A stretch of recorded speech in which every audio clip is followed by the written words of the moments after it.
శుభోదయం. Global బెథేనియా Calvary ministry తరపున ఈ మాసం యొక్క మొట్టమొదటి దినములో మరొకసారి మీ అందరితో కూడా కలుసుకుని దేవుని యొక్క పరిశుద్ధమైన మాటలు ధ్యానించడానికి దేవుడు నాకు ఇచ్చిన మధురమైన అవకాశాన్ని బట్టి దేవునికి ప్రత్యేకమైన వందనాలు తెలియచేస్తున్నాను. ఈరోజు కూడా పరిశుద్ధమైన వేద గ్రంథంలో నుండి మరొక చక్కటి మాటను చదువుకుందాం. కీర్తనల గ్రంథము 46వ అధ్యాయము మొట్టమొదటి వచనాన్ని నేను చదువుతున్నాను. దయచేసి గమనించండి.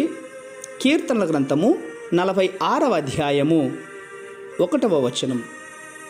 దేవుడు మనకు ఆశ్రయమును దుర్గమునై ఉన్నాడు, ఆపత్కాలములలో ఆయన నమ్ముకోదగిన సహాయకుడు. దేవునికి స్తోత్రం కలుగునుగాక. అవును ప్రియమైనటువంటి సహోదర సహోదరులారా, యేసు ప్రభు వలన కలిగినటువంటి ఈ నిశ్చయత మన భయాలను సమస్యలన్నిటినీ కూడా తొలగిస్తుంది. ఎందుకు అంటే దేవుడే మనకు ఆశ్రయము. ఆయన మనలను దాగుకొని చేస్తాడండి. ఆయనే మన బలము. ఆయన మనకు సహాయం చేస్తాడు. అవును, ఈ రెండు ఒకదానితో ఒకటి ముడిపడి ఉన్నాయి. తుఫాను రేగింది, యుద్ధము తీవ్రమైపోయింది.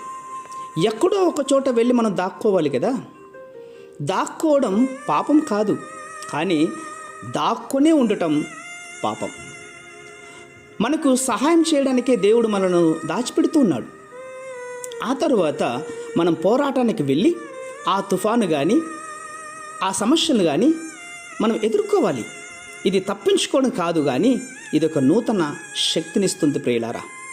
అవును, శ్రమ అన్నటువంటి మాట పాత నిబంధన కాలంలో హెబ్రీ భాషలో 21 రకాలుగా చెప్పబడుతుంది.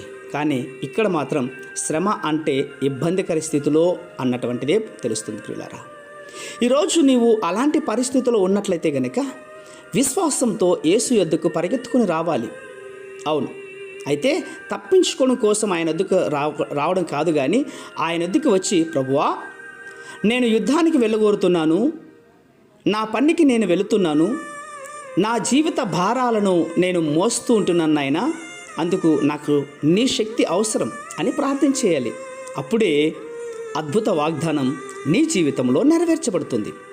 అవును, కాబట్టి దేవుడు నీకు ఆశ్రయంగాను దుర్గంగాను ఉన్నప్పుడు నువ్వు దేవునికి ఏ విషయంలో కూడా భయపడాల్సిన అవసరం లేదు. ప్రభు వద్ద పరిగెత్తుకుని వచ్చినప్పుడు నీకు ఆశ్రయిస్తాడు. పరిస్థితులు నిన్ను ముంచివేస్తున్నాయా?